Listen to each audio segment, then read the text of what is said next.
Assalamualaikum warahmatullahi wabarakatuh. Shalom, perkenalkan nama saya Dolfi Agustian Lataina dengan NIM G701222062, kelas B, kelompok 5, praktikum farmasi fisika. Pada saat ini saya akan menjelaskan beberapa poin dari percobaan mikromeritik. Disimak baik-baik ya videonya. Baik, yang pertama saya akan menjelaskan tujuan dari percobaan ini. Tujuan dari percobaan ini yaitu mengukur besaran partikel senyawa padat dengan berbagai cara menggunakan alat yang ada di laboratorium. Mikromeritik adalah suatu cabang ilmu pengetahuan yang mempelajari khusus tentang ukuran partikel, yang mana ukuran partikel ini cukup kecil. Nah, masalah seperti ukuran partikel ini dalam bidang farmasi sangat diperhitungkan sekali, atau dapat dikatakan sangat penting. Ada banyak cara yang digunakan dalam pengukuran partikel, seperti menggunakan mikroskop, pengayakan, sedimentasi, elutriasi, dan sentrifugasi. Namun, yang akan saya jelaskan di sini yaitu cara mikroskop dan cara ayakan. Pada cara mikroskop, pertama dibuat suspensi partikel yang akan diukur. Selanjutnya, disiapkan objek gelas. Oleskan sedikit suspensi dengan menggunakan pengaduk. Setelah itu, letakkan mikrometer pada lensa okuler. Untuk mengukur jarak goresan pada okuler gelas, dapat dibandingkan dengan mikrometer yang ada pada objek gelas. Selain menggunakan mikrometer, untuk mengukur skala juga dapat menggunakan mistar biasa. Ukur dan catat berapa panjang partikel tersebut. Catatlah partikel sebanyak mungkin. Selanjutnya, pada cara ayakan, pertama dibersihkan dulu ayakan dengan menyikat ayakan secara perlahan-lahan menggunakan kuas yang bersih dan kering.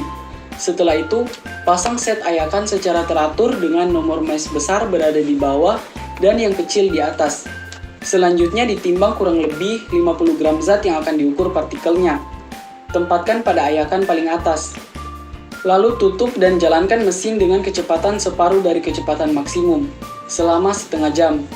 Setelah itu matikan mesin dan ayakan dibuka serta masing-masing fraksi ditimbang secara teliti menggunakan neraca analitik. Kemudian dicatat data yang diperoleh. Nah, pengaruh ukuran partikel dengan sediaan farmasi yaitu yang pertama, ukuran partikel berhubungan dengan luas permukaan dan tegangan antarmuka. Karena sifat ini sangat mempengaruhi sifat fisika, misalnya dari aspek termodinamika. Kimia misalnya dari aspek kelarutan atau ionisasi, dan farmakologi dari suatu obat misalnya efek kerja dari zat. Yang kedua, ukuran partikel mempengaruhi pelepasan dari bentuk-bentuk sediaan yang diberikan.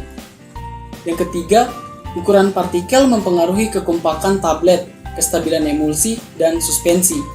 Yang keempat, ukuran partikel memegang peran dalam laju pengendapan pada sediaan suspensi, sehingga melihat ukuran partikel, maka suspensi dibagi menjadi dua tipe yaitu suspensi flokulasi dan suspensi deflokulasi. Yang kelima, pada tablet dan kapsul, ukuran partikel menentukan sifat alir serta pencampuran yang benar dari granul. Nah, faktor-faktor yang mempengaruhi pengayakan sampel yang pertama yaitu massa sampel. Jika sampel terlalu banyak, maka sampel sulit terayak. Jika sampel sedikit, maka akan lebih mudah untuk turun dan terayak. Yang kedua yaitu waktu dan lama pengayakan. Biasanya pengayakan dilakukan selama 5 menit. Pengayakan yang terlalu lama dapat membuat sampel menjadi pecah karena saling bertumbukan satu dengan yang lain, sehingga bisa lolos melalui mesh selanjutnya. Jika kurang dari 5 menit, biasanya proses pengayakan akan kurang sempurna. Yang ketiga, intensitas getaran. Semakin tinggi intensitas getaran, maka akan semakin banyak terjadi tumbukan antar partikel yang menyebabkan terkikisnya partikel. Dengan demikian, partikel tidak terayak dengan ukuran tertentu.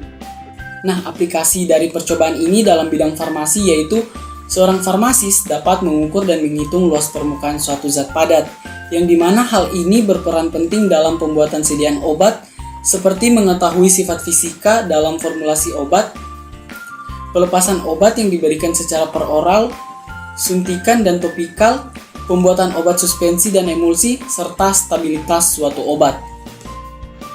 Nah, jadi itu tadi beberapa penjelasan dari saya tentang percobaan mikromeritik. Lebih dan kurangnya saya mohon maaf. Wassalamualaikum warahmatullahi wabarakatuh. Shalom.